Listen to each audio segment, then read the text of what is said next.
The market doesn't know what keeps you up at night. It doesn't know when you want to retire, and it doesn't know how old you are. The simple truth is, the market doesn't care. But if you care, you've tuned into the right place. You're listening to Investor Resources, bringing clarity to the confusing world of finance. Here are your hosts of Investor Resources, Don Creech and Perry Sykes.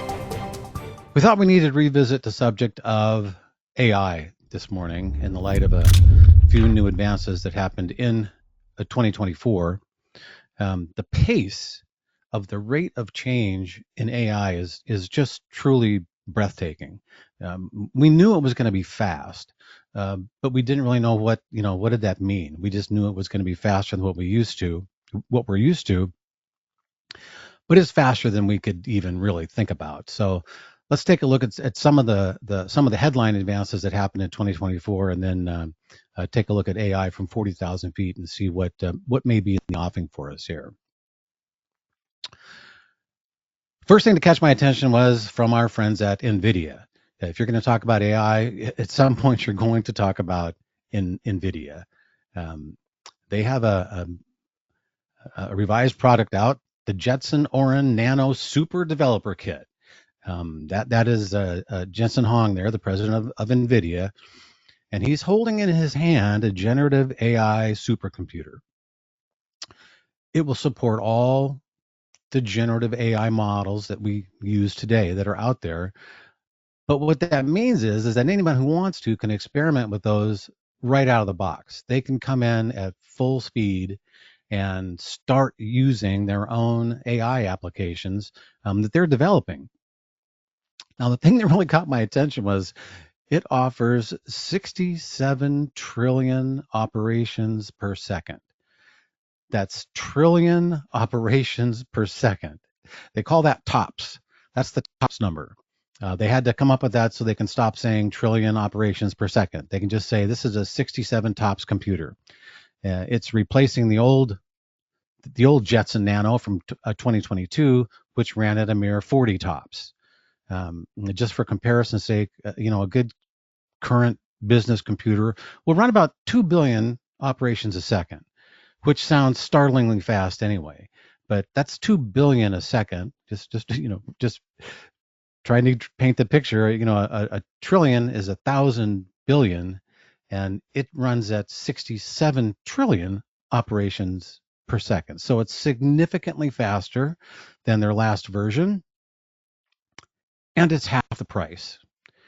The cost on that little Jetson Orin Nano Super Developer Kit, $249. It's just startling. So if you want to start working on your own AI models that are just as fast as everyone else's, you can use that large language model and go through all that data as fast as anyone on Earth, just about, except for NVIDIA's commercial chips. The cost to getting started will not be an issue. Getting the hardware and getting access to it is available to everyone.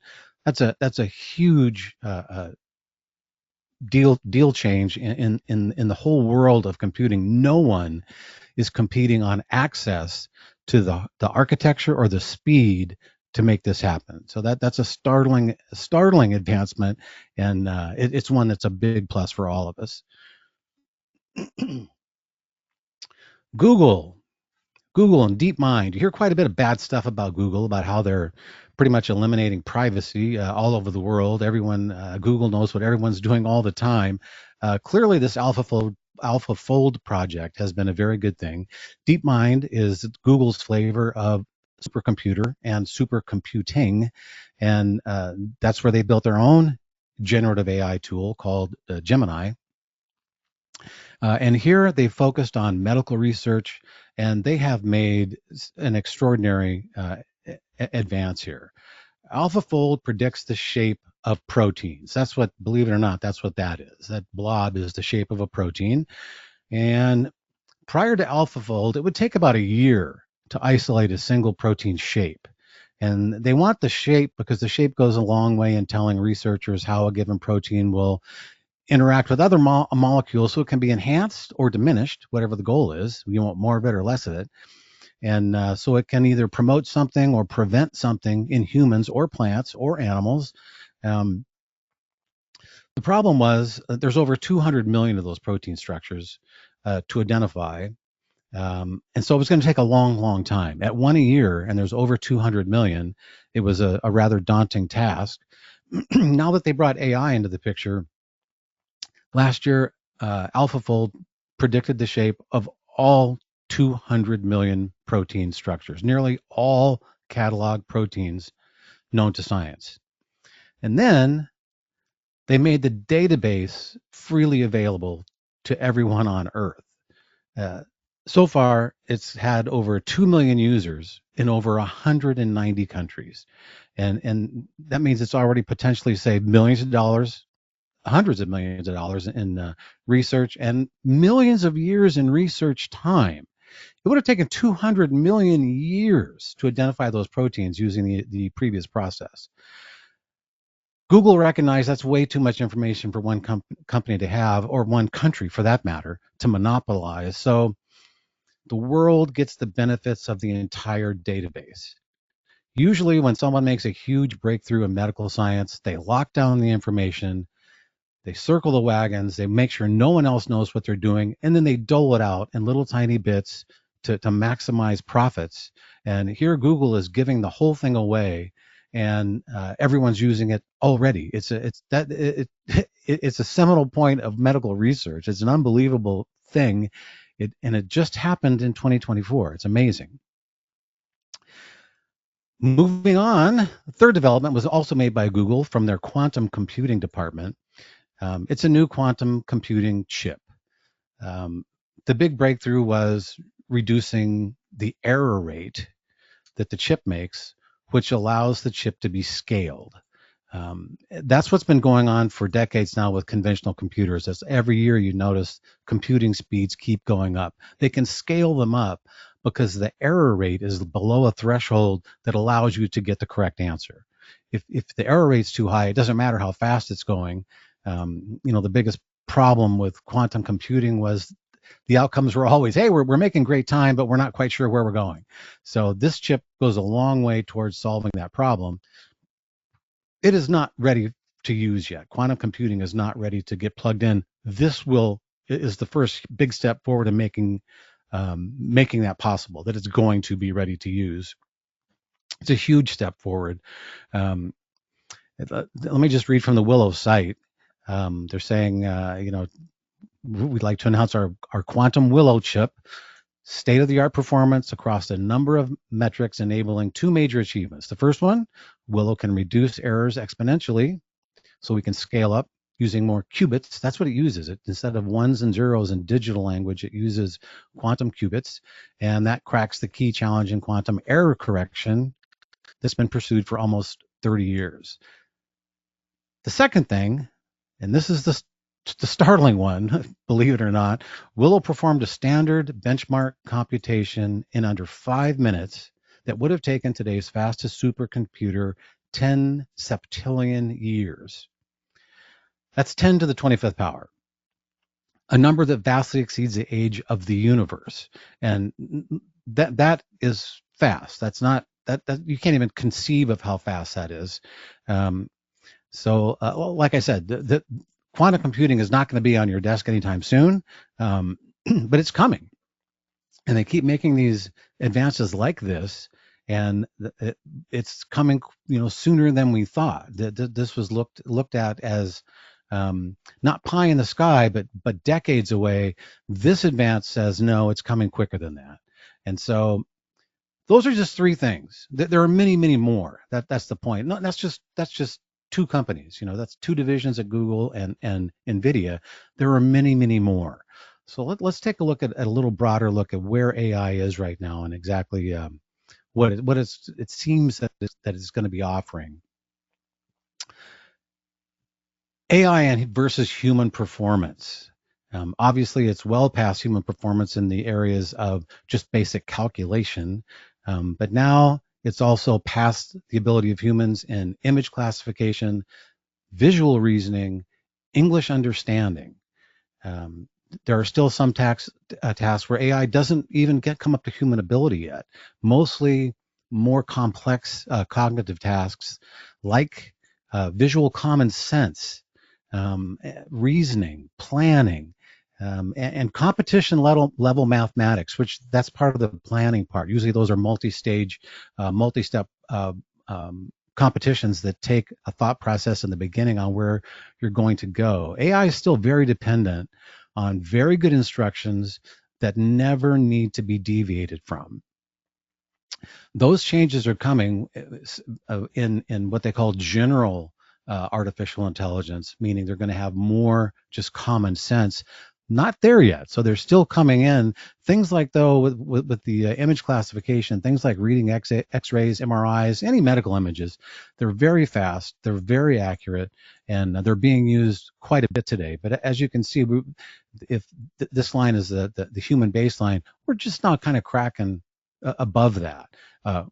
More often than not, but there's going to be more coming, and of course this is going to continue to accelerate faster than human beings, so we can look for this to get better and better and broader applications coming.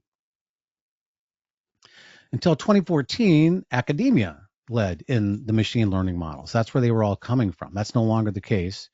By last year, there were 51 machine learning models produced by industry compared to just 15 from academia. Very interestingly, 21 of those models were created as a result of a collaboration between academia and business, which is important because academia is doing, of course, a lot of the foundational research, and business has the money. The schools are running into the problem where they don't have the financial resources to obtain enough data to do the training for these models. And of course, and business understands there's a tremendous amount of money to be made, and there's no reason to let the professors play with all the best toys if you could be also making a fortune. So they're now in collaboration, which means everybody's on the same page, everybody's heading in the same direction. It's another very positive sign for where AI is going. As mentioned before, large language models are not cheap to run or to train. According to the AI index estimates, training costs have gone up significantly. OpenAI's ChatGPT-4, the training cost, just the cost to get it up to speed to release it to the public, was $78 million. Google on Gemini Ultra cost $191 million. In comparison, just back in 2017, the original AI model, the original large language model, which was called Transformer, it cost about $900 to train that. So the game has changed, and the large language models are getting larger and larger. There's in fact going to be a data crunch shortly. Everyone's going to have maxed out the good data to use to train AI with. And there's going to be competition for where to get the best data coming up. Right now, they're still just soaking up everything that's available. Geopolitically, AI and AI development, AI index research team again analyzed the countries of origin for the models. The results showed the United States were well in the lead with 61 models. Europe's got 21, China's 15. We produce more models than any other geographic region, so we are well in front with both developing usable models and using them. So we're doing very well right now. This is a good place to be, and it's not going to stay this way. Everyone else on Earth is going to be running these models as fast as they can, and one thing to know about AI is that having the most doesn't necessarily keep you in the lead.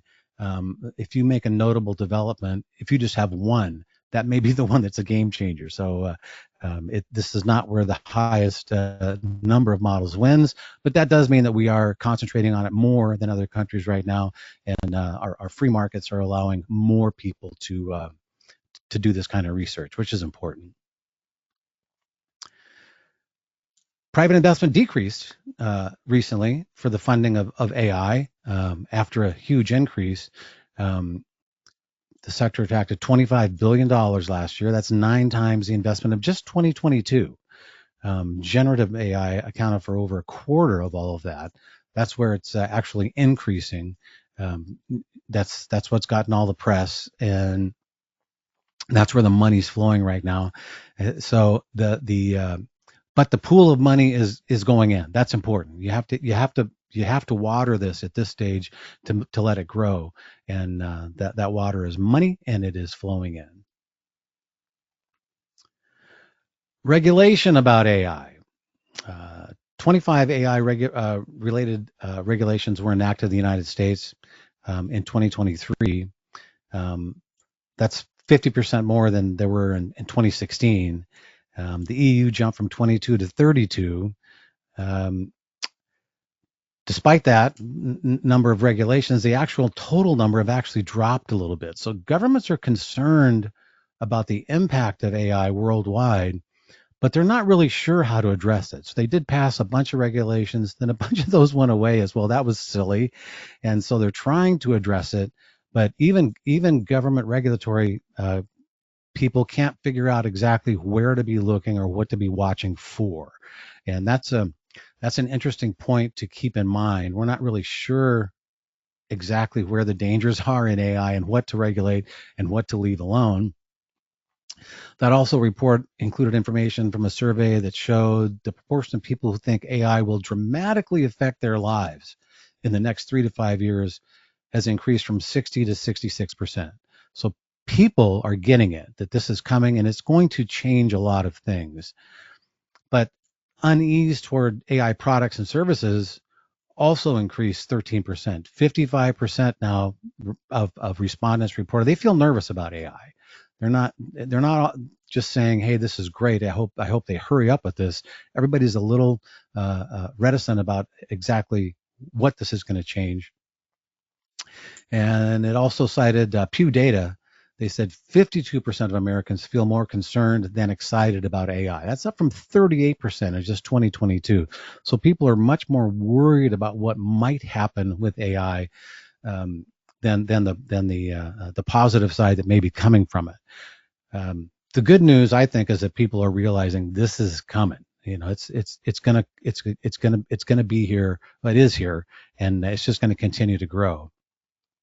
So I thought it would be interesting to ask AI what it thought about the impact it was going to have on business. So I used Copilot. That's Microsoft's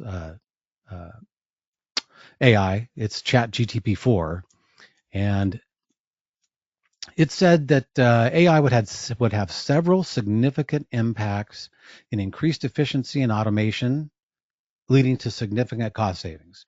That is a area which is going to be probably the low-hanging fruit. It's going to get way more efficient and way more automated.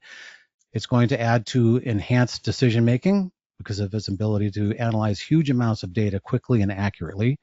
That's a really big deal for everyone in business when you don't have to rely on who you know to get the data to think about the decisions you're making. One of the biggest things that drives AI is what they're calling now scarcity of information. The reason you would engage with AI for anything is you don't have enough information or the ability to interpret the information to make a decision. So say you have a legal question, you hire an attorney because they have the information. But now you can engage with AI that doesn't just know what your attorney knows, it knows what 99% of all attorneys know. So the amount of data it has is hugely increased, and it was going to really help with the decision making. It's also leading to more personalized services. AI predicted about itself. It's going to be able to tailor products and marketing messages to individual likes and not just general releases for general population. It also thinks it's going to be creating new business models based on AI-driven insights. So it's not just what we see coming; it's what does AI see coming, and it's going to start making changes in business models based on the data that it's collecting and developing. Companies that use AI are going to gain a competitive advantage over those that choose not to use it. That's a huge thing, in that there are people out there that are just resisting, saying, no, I'm not going to go to AI. I don't trust it. I don't trust that computer thing, so I'm not going to do that. They're going to increasingly be left behind. Like they say right now, people are worried about jobs. Is AI going to steal my job? And the answer is probably no. But someone using AI is going to steal your job. And that's what's going to happen with companies also. And then this last one I thought was very interesting. Uh, it cited the need to ensure that AI is used responsibly by business.